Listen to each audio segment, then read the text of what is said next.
सभी को नमस्कार। हिंदी वॉइस चैनल में आपका स्वागत है। आज की हमारी कहानी है पिता का सम्मान। बाहर आंगन में कोयले के चूल्हे पर माँ नीरजा ठंडी हवा के बीच रोटियां बना रही हैं। चूल्हे के पास ही बैठकर माँ के बगल में उनके 2 बेटे और बेटी रोटियां खा रहे हैं। बड़े और छोटे भाई शहर जा रहे हैं। माँ ने कहा, अपनी सेहत का ख्याल तुम दोनों को खुद ही रखना होगा। बड़े बेटे ने जवाब दिया, ठीक है माँ, तुम चिंता मत करो, हम कोई दूध पीते बच्चे नहीं हैं। ऐसा कहकर उसने घड़े से गिलास में पानी लिया, हाथ धोए और कमरे में जाकर शहर जाने के लिए अपना सारा सामान समेटने लगा। इतने में छोटा बेटा भी कमरे में आया और अपना बैग जमाने लगा। उसने मुस्कुराते हुए कहा, रामस्वामी जी, ऐसा लगता है जैसे माँ को बेटों की ही फिक्र लगी रहती है। इसके बाद वह चूल्हे के पास बैठी अपनी बहन का चेहरा देखने लगा, जो बड़े मजे से रोटी खा रही थी। अगले दिन सुबह दोनों भाई अपने गांव से शहर के लिए रवाना हो गए। गांव में उनका पुश्तैनी घर था, जहां उनके माता पिता और बहन रह रहे थे। बड़ा बेटा राजू ज्यादा पढ़ा लिखा नहीं था, लेकिन अपनी चतुराई और बुद्धिमानी के आगे वह अच्छे खासे पढ़े लिखे लोगों को भी पानी पिला देता था। धीरे धीरे उसने इस व्यापार के सारे दांव पेंच सीख लिए और एक दिन उसे कॉन्ट्रैक्टर का लाइसेंस मिल गया। अब राजू एक टॉप कॉन्ट्रैक्टर बन चुका था। बिजली विभाग में बड़े बड़े कॉन्ट्रैक्ट मिलने के कारण शहर के रईस और नामचीन लोगों से उसके गहरे ताल्लुक हो गए थे। दूसरी तरफ छोटा भाई अरुण शहर में ट्यूशन पढ़ाने की नौकरी में लग गया था। धीरे धीरे उसने भी थोड़ा नाम कमाया और खुद का एक इंस्टीट्यूट शुरू कर लिया। दोनों बेटों की कमाई शुरू होने के बाद वे गांव में अपने माता पिता को थोड़े बहुत पैसे भेजने लगे। अपने पैरों पर खड़े हो चुके बेटों को देखकर पिता का सीना गर्व से चौड़ा हो जाता था। एक रात रामस्वामी जी ने अपनी पत्नी नीरजा से बात करते हुए कहा, नीरजा, राजू अब शादी की उम्र का हो गया है। मैं सोच रहा हूं कि कोई अच्छा सा रिश्ता देखकर उसकी शादी कर दी जाए। तुम्हारा क्या विचार है? नीरजा ने तुरंत खुशी खुशी कहा, अरे वाह, मैं भी आपसे यही कहने वाली थी। ठीक है फिर, कहकर अगले ही दिन रामस्वामी जी ने शादी तय करने वाले बड़े बुजुर्ग को बुलाया, उन्हें बेटे की कुंडली दी और लड़की ढूंढने को कहा। कुछ समय बाद उस बुजुर्ग ने एक लड़की की फोटो दिखाते हुए कहा, लड़की बहुत ही संस्कारी है और माता पिता की इकलौती बेटी है। आपके बेटे की कुंडली और लड़की की कुंडली पूरी तरह मैच कर गई हैं। अब आप अपने लड़के को खबर कर दीजिए। इतना कहकर वह चले गए। लेकिन एक छोटे से गांव से आकर शहर में बसने वाले राजू का रंग ढंग बहुत जल्दी बदल चुका था। उसकी आदतें भी बदलने लगी थीं। शहर आने के बाद यहाँ की तड़क भड़क के आगे उसे गांव के रिश्ते नाते और अपने परिवार का स्तर बहुत छोटा लगने लगा था। यहाँ तक कि उसने अपने दोस्तों के बीच यह झूठ फैला रखा था कि वह बचपन से ही बहुत अमीर है और उसके पिता एक बहुत बड़े उद्योगपति हैं। उसने अपने छोटे भाई अरुण को भी हिदायत दे दी थी कि अगर कोई हमारे परिवार के बारे में पूछे तो यही झूठ बोलना। पर राजू यह नहीं समझ पा रहा था कि जिस दिन उसका यह मुखौटा उतरेगा, उस दिन वह किसी को मुंह दिखाने के लायक नहीं रहेगा। इसी बीच शादी की बात आगे बढ़ाने के लिए पिता ने राजू को फोन किया और लड़की के बारे में बताया। सुनते ही राजू गुस्से से लाल हो गया और अपने पिता पर ही चिल्लाने लगा, पापा, मुझसे पूछे बिना आपने मेरे लिए रिश्ता कैसे देख लिया? जो कह रहा हूं उसे कान खोलकर सुन लीजिए। मैं किसी गांव की लड़की से हरगिज शादी नहीं करूंगा। इतना कहकर राजू ने फोन काट दिया। रामस्वामी जी को बेटे के इस बर्ताव पर यकीन ही नहीं हो रहा था। जो बेटा कभी पिता की बात के आगे उफ तक नहीं करता था, वह आज इस तरह कैसे बदल गया? यह सोचकर रामस्वामी जी के साथ साथ पूरे परिवार के होश उड़ गए। 2-3 दिन बीत गए, लेकिन माता पिता का मन इसी चिंता में डूबा रहा। आखिरकार नीरजा ने रामस्वामी जी से कहा, अजी सुनते हो, मेरी एक बात मानिए, राजू को एक बार समझाने के लिए आप खुद शहर क्यों नहीं चले जाते? रामस्वामी जी ने कहा, हाँ, मैं भी यही सोच रहा हूँ। कल शनिवार ही तो है, दोनों बच्चे अपने कमरे पर ही होंगे। कल सुबह ही मैं निकल जाता हूँ। और रामस्वामी जी शहर के लिए रवाना हो गए। रामस्वामी जी राजू के ऑफिस पहुंचे। बाहर बैठे वॉचमैन से जब उन्होंने राजू के बारे में पूछा, तो वॉचमैन रामस्वामी जी को सिर से पैर तक घूरते हुए बोला, आप कौन हैं और राजू सर को कैसे जानते हैं? रामस्वामी जी ने कहा, भाई, मैं राजू का पिता हूं, वह कहीं दिख नहीं रहा है। वॉचमैन को उनकी बातों पर यकीन नहीं हो रहा था। उसने कहा, राजू सर किसी मीटिंग में गए हैं, आपके आने की इत्तला मैं उन्हें फोन पर दे देता हूं। रामस्वामी जी ने मना करते हुए कहा, अरे नहीं, रहने दो, काम में मसरूफ होगा। अरुण तो रूम पर ही होगा ना, तुम अरुण को फोन लगा दो। वॉचमैन ने बताया, सर, यह राजू सर का ऑफिस है, वो अपने भाई के साथ पीछे वाली बिल्डिंग में ही रहते हैं। चलिए, मैं आपको ले चलता हूं। वॉचमैन ने रामस्वामी जी के हाथ से बैग लिया और बिल्डिंग की तरफ चल पड़ा। जैसे ही वॉचमैन ने डोरबेल बजाई, अरुण बाहर आया। अपने पिता को सामने देखकर उसकी खुशी का ठिकाना न रहा। उसने तुरंत पिता के पैर छुए और पूछा, नमस्ते पापा, आप कैसे हैं? माँ और दीदी कैसी हैं? इसके बाद उसने वॉचमैन से बैग अंदर रखने को कहा। फ्लैट के अंदर कदम रखते ही रामस्वामी जी की आंखें फटी की फटी रह गईं, क्योंकि उन्होंने पहली बार इतना आलीशान और लग्जरी घर देखा था। पिता को तसल्ली से बैठाकर अरुण ने उन्हें पानी और चाय दी, फिर आने की वजह पूछी। अरुण ने कहा, पापा, आप सफर करके बहुत थक गए होंगे, अभी आप आराम कीजिए। भैया को आने में थोड़ा वक्त लगेगा, उनके आने के बाद ही बात करेंगे। रामस्वामी जी ने घर में के चीजों को देखते हुए पूछा, ये चीजें बहुत महंगे हैं ना? अरुण ने मुस्कुराते हुए आगे कहा, वैसे पापा, ये सब चीजें उतनी महंगी भी नहीं हैं। और वह अंदर चला गया। बेटा अरुण, शाम के 6 बज चुके हैं, राजू अब तक क्यों नहीं आया? रामस्वामी जी ने पूछा। अरुण ने कहा, शायद कोई जरूरी काम आ गया होगा पापा, इसलिए देर हो गई। भैया अक्सर देर से ही घर लौटते हैं। ऐसा कहते हुए अरुण रात के खाने की तैयारी करने लगा। रामस्वामी जी ने अपने बैग से माँ के हाथ के बने लड्डू और मिठाइयाँ निकालते हुए अरुण को दीं और कहा, ये लो, तुम्हारी माँ ने शुद्ध गाय के घी से ये लड्डू और मिठाइयाँ सिर्फ तुम दोनों के लिए बनाई हैं, क्योंकि तुम्हें यह बहुत पसंद हैं। अरुण ने कहा, अरे पापा, आप गांव से इतना भारी सामान उठाकर ले आए, अब हम ये सब चीजें नहीं खाते। रामस्वामी जी का दिल थोड़ा दुखा। उन्होंने कहा, अरे बेटा, शहर में भला ये शुद्ध चीजें कहाँ मिलती हैं? तुम्हारी माँ दिन रात यही सोचती रहती है कि मेरे दोनों बच्चे समय पर खा रहे हैं या नहीं, इसीलिए उसने ये भेजा है। इतना कहकर वह कपड़े बदलने कमरे के अंदर चले गए। धोती पहनकर घर में घूम रहे पिता को देखकर अरुण दौड़ते आया और पिता को पूछने लगा, आप इस तरह के कपड़े क्यों पहने हैं? यह गांव नहीं, शहर है। अगर आपको कोई देखेगा तो क्या समझेंगे कि कोई गांव वाला गवार आया समझेंगे। तब रामस्वामी जी ने थोड़े गुस्से में कहा, तो क्या हुआ बेटा?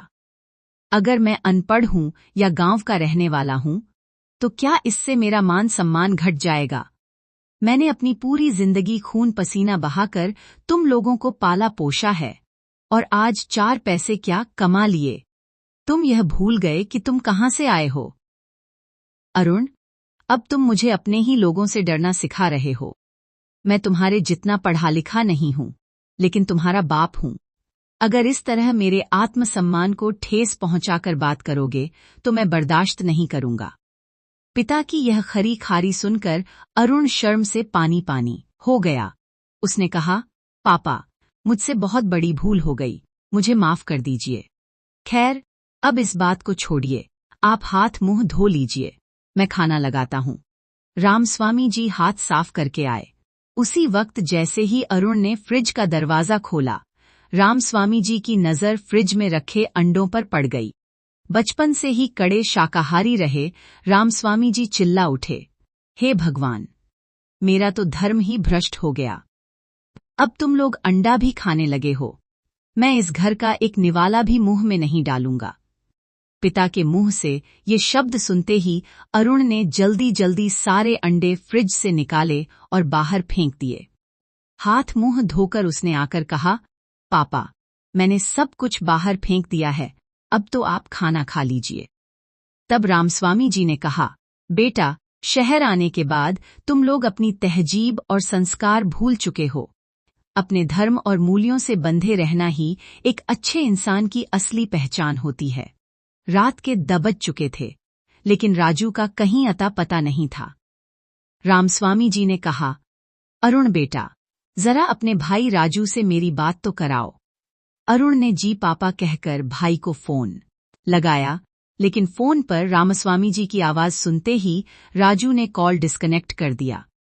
रात के 12 बजने को आए, रामस्वामी जी के सब्र का बांध टूट गया। उन्होंने कहा, अरुण, तुम्हारे भाई को आखिर ऐसा क्या काम है? क्या वह अपने पिता से 1 घंटे के लिए मिलने भी नहीं आ सकता? मुझे उसके पास ले चलो। ऐसा कहते हुए रामस्वामी जी अपनी धोती ठीक करके तैयार हो गए। अरुण असमंजस में पड़ गया कि क्या करे। वह जानता था कि इस वक्त भैया होश में नहीं होंगे और पक्का मुंह से अपशब्द निकालेंगे, पर कोई चारा न देख वह पिता को लेकर भाई के ऑफिस पहुंच गया। ऑफिस के बाहर पहुंचकर अरुण ने पिता से गुजारिश किया कि पापा, प्लीज भैया को कुछ मत कहना, वरना आज बहुत बड़ा झगड़ा खड़ा हो जाएगा। रामस्वामी जी ने मन ही मन सोचा, क्या मैं उसे पीटने आया हूं? और उन्होंने दरवाजा खटखटाया। अंदर से नशे में धुत राजू ने दरवाजा खोला। अपने पिता रामस्वामी को देखते ही वह गुस्से से तमतमा उठा और चिल्लाया, कौन हो तुम? इस वक्त मेरे ऑफिस के बाहर क्या कर रहे हो? इतने में पीछे से अरुण ने कहा, भैया, ये हमारे पिताजी है, हमें मिलने गांव से आए हैं। किसने कहा कि तुम मेरे पापा हो? मेरे पापा तो गांव के सबसे अमीर आदमी हैं। यह अनपढ़ गनवार मेरा बाप नहीं हो सकता। यह सब देखकर रामस्वामी जी का गुस्सा 7वें आसमान पर पहुंच गया। उन्होंने कड़कती आवाज में कहा, ओ बेगैरत इंसान, शर्म नहीं आती? शराब के नशे में इस कदर चूर हो कि अपने सगे बाप को भी नहीं पहचान पा रहे हो। उनकी इतनी तेज आवाज सुनकर अंदर से 2 और लड़के राजू के दोस्त दरवाजे के पास आए और बोले, हे अरुण, कौन है यह बूढ़ा गनवार? इतनी रात गए हमारे कॉन्ट्रैक्टर साहब को क्यों परेशान कर रहा है? यह सुनते ही रामस्वामी जी का खून खौल उठा। उन्होंने गुस्से में कहा, क्या तुम्हारी मां ने तुम्हें बड़ों से बात करने की तमीज नहीं सिखाई? पर जब सगा बेटा ही शराब के नशे में उन्हें इतनी बुरी बातें सुना रहा था, तो वह बाहर वालों को क्या कहते? राजू ने अपने दोस्तों से झूठ कहा था कि उसका परिवार बेहद अमीर है, इसलिए रामस्वामी जी की सादा वेशभूषा देखकर उन लड़कों ने समझा कि यह कोई दिहाड़ी मजदूर है जो राजू के नीचे काम करता है। उन लड़कों ने राजू से कहा, सर, इसके जो भी पैसे बनते हैं दे दीजिए ना, हमारा पार्टी का सारा मजा किरकिरा हो रहा है। ऐसे भिखारी तो आते ही रहते हैं, पर यह नहीं पता था कि इतनी रात को पैसे मांगने चले आएंगे। राजू ने अपनी जेब से 200 रुपये के नोटों की गड्डियां निकालीं और अरुण के हाथ में थमाते हुए कहा, ये लो पैसे, और इस बुढ़े को मेरी आंखों के सामने से दफा करो। जैसे ही राजू दरवाजा बंद करने लगा, रामस्वामी जी ने आगे बढ़कर अपने सगे बेटे का कॉलर पकड़ लिया और दहाड़े, तेरी इस दौलत को देखकर मुझे घिन आती है, लेकिन एक बात कान खोलकर सुन ले, आज से न तो मैं तेरा बाप हूं और न तू मेरा बेटा। इतना कहकर उन्होंने अरुण के हाथ से नोटों की गड्डियां छीनी और सीधे राजू के मुंह पर फेंक दी। इसके बाद वे अरुण को साथ लेकर वापस कमरे पर आ गए। कमरे पर पहुंचकर रामस्वामी जी ने कहा, अरुण बेटा, अब मैं इस नर्क में एक पल भी नहीं रुकूंगा। अरुण ने कहा, पापा, इसीलिए तो मैं आपको वहां जाने से मना कर रहा था, लेकिन इस वक्त रात में कोई बस नहीं मिलेगी, आप गांव वापस नहीं जा पाएंगे और आपको परेशानी होगी। मैं सुबह सुबह आपको बस स्टैंड छोड़ दूंगा। आप सुबह की पहली बस से चले जाना। रामस्वामी जी चुपचाप अपने कमरे में चले गए और बिस्तर पर बैठ गए। बेटे के कहे वो तीखे बोल, उसकी शराब की लतिये, सारी बातें उनके दिमाग में घूम रही थीं। वे गहरे दुख में डूब गए और खुद से सवाल करने लगे, क्या मेरी परवरिश में कोई कमी रह गई थी, या फिर बुरी संगत ने उसे ऐसा बना दिया? इसी उधेड़बुन और दर्द में उनकी आंख लग गई। सुबह के ठीक 5 बजे दरवाजे की घंटी बजी, जिससे अरुण की नींद खुली। जैसे ही उसने दरवाजा खोला, सामने राजू खड़ा था। राजू ने तुरंत पूछा, छोटू, पापा कहाँ हैं? अरुण ने तल्ख लहजे में कहा, कल रात तुमने नशे में उन्हें जो जो बातें सुनाई हैं, उसके बाद वो यहाँ रुकने का नाम नहीं ले रहे। वो गांव जाने के लिए तैयार हो रहे हैं। राजू ने पछतावे से भरे स्वर में कहा, अरुण, कल रात शराब के नशे में मैंने पापा से क्या क्या कह दिया, मुझे खुद नहीं मालूम। अब मैं किस मुंह से पापा के सामने जाऊं? अरुण ने कहा, भैया, तुमने उनका बहुत बड़ा अपमान किया है। तुम्हारे साथ साथ तुम्हारे दोस्तों ने भी। दोनों भाई अभी बात कर ही रहे थे कि रामस्वामी जी स्नान वगैरह करके बाहर आ गए। राजू दौड़कर अपने पिता के सामने आया और उनके पैर छूने के लिए नीचे झुका। रामस्वामी जी ने उसे देखा और रूखेपन से बोले, कौन हो तुम भाई? मैंने तुम्हें पहले कभी नहीं देखा। यह सुनते ही राजू शर्म से पानी पानी हो गया और उसने पिता के पैर कसकर पकड़ लिए। वह रोते हुए बोला, पापा, कल रात मैंने अपनी जिंदगी की सबसे बड़ी भूल की। नशे में मैंने आपसे क्या कहा, मुझे होश नहीं था। मैं इसके लिए आपसे हाथ जोड़कर माफी मांगने आया हूं। रामस्वामी जी ने बड़े कठोर शब्दों में कहा, मिस्टर कॉन्ट्रैक्टर, मेरा वो बेटा तो कल रात ही मर गया। अब मेरा तुमसे कोई वास्ता नहीं है। मैं गरीब जरूर हूं, लेकिन तुम जैसे शराबी से कहीं ज्यादा इज्जतदार हूं। मेरी नजरों के सामने से दफा हो जाओ। अब मेरा सिर्फ एक ही बेटा है अरुण। तुम जैसे संस्कारहीन बेटे का होना न होना एक बराबर है। राजू ने बिलखते हुए कहा, पापा, मैं कसम खाता हूं कि आज के बाद कभी शराब को हाथ भी नहीं लगाऊंगा। अगर आपको कभी पता चले कि मैंने दोबारा शराब पी है, तो जिंदगी भर मुझसे बात मत करना। बेटे को इस कदर गिड़गिड़ाते और पश्चाताप करते देख पिता का दिल पिघल गया। उन्होंने कहा, ठीक है, मैं आज गांव वापस नहीं जाऊंगा। इसके बाद जब वे अंदर गए तो रामस्वामी जी हैरान रह गए, क्योंकि आज राजू ने खुद खाने का इंतजाम किया था। वह ऑफिस का काम छोड़कर इतनी जल्दी घर लौट आया था। एक शराबी इंसान में इतना बड़ा बदलाव इतनी जल्दी कैसे आ गया, यह देखकर रामस्वामी जी अचरज में थे। राजू ने उन तीनों के लिए खाना परोसा। जब पिता ने खाना खाना शुरू किया तो उन्होंने पूछा, यह खाना किसने बनाया है? अरुण ने बात घुमाते हुए कहा, क्यों पापा, अच्छा नहीं लगा क्या? लेकिन राजू चुपचाप सिर झुकाए खड़ा रहा, क्योंकि उसे डर था कि उसकी दूसरी चोरी भी पकड़ी जाने वाली है। रामस्वामी जी ने मुस्कुराते हुए कहा, खाना बहुत ही लाजवाब है, लेकिन तुम दोनों ऐसा खाना नहीं बना सकते। यह किसी ऐसे इंसान के हाथ का स्वाद है जो खाना पकाने में माहिर हो। यह सुनकर राजू दंग रह गया कि पापा ने एक निवाले से ही सच कैसे पकड़ लिया। राजू ने शर्माते हुए कहा, पापा, आपने बिल्कुल सही पहचाना। यह खाना मैंने या अरुण ने नहीं बनाया है, बल्कि यह आपकी होने वाली बहू ने बनाकर भेजा है। रामस्वामी जी एक पल के लिए चौंक गए, फिर खुद को संभालते हुए मजाकिया अंदाज में बोले, आजकल के बच्चों का तो यही दस्तूर है भाई। बड़ों को बिना बताए शादी कर लो और जब बच्चे हो जाएं, तब माँ बाप को बताओ। राजू ने उन्हें बीच में ही टोकते हुए कहा, अरे नहीं पापा, बात अभी उतनी आगे नहीं बढ़ी है। मैंने तो बस इसलिए कहा ताकि आपको मेरे लिए बहू ढूंढने की तकलीफ न उठानी पड़े। रामस्वामी जी ने हंसते हुए कहा, ठीक है, लेकिन पहले तुम दोनों की कुंडली मिलनी चाहिए, बाकी बातें बाद में। राजू ने कहा, जी पापा, यह देखिए लड़की की फोटो। फोटो देखते ही घर का माहौल खुशियों से भर गया। रामास्वामी जी ने मुस्कुराते हुए कहा, चलो अब शादी की बाकी तैयारियां मैं गांव जाकर देखता हूं। और वे खुशी खुशी गांव के लिए रवाना हो गए। अगर आपको यह कहानी पसंद आई हो तो कृपया हिंदी वॉयस को लाइक, शेयर और सब्सक्राइब जरूर करें। अपने विचार कमेंट बॉक्स में लिखना न भूलें। धन्यवाद।